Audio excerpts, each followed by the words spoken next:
নমস্কার বন্ধুরা, কেমন আছেন? অনেক দিন ধরেই ভাবছি একটু মায়ের দর্শন করতে হবে।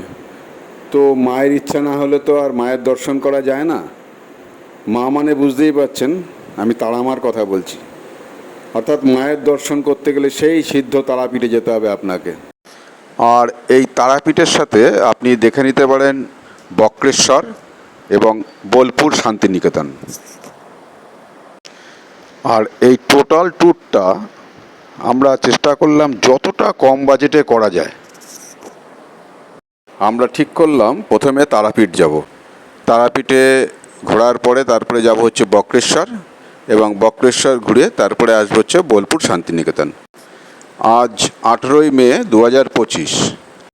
আমরা ঠিক করলাম শিয়ালদা থেকে সকাল 7:20 মা তারা এক্সপ্রেস ধরব।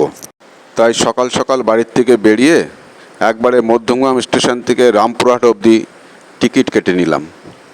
টিকিট পড়েছিল মাথা পিছু 95 টাকা করে। রামপুরহাটে পৌঁছানোর কথা 11:55, কিন্তু আমাদের ট্রেনটা একটু লেট করেছিল। লেট করে 12:10-এ পৌঁছেছিল রামপুরহাট জংশন। আমরা স্টেশন থেকে অটো করে তারাপীঠ মন্দিরের সামনে গিয়ে নেমেছিলাম। ভাড়া পড়েছিল মাথা পিছু 40 টাকা করে।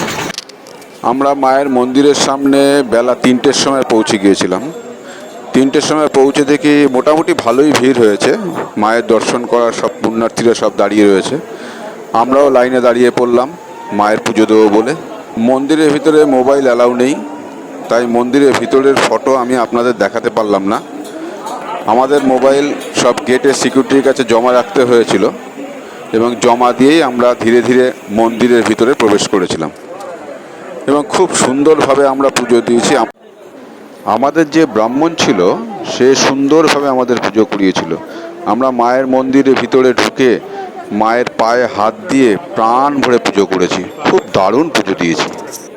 পুজো শেষ হয়ে যাওয়ার পর ঠিক করলাম এবার তো সন্ধ্যা আরতি দেখতে হবে।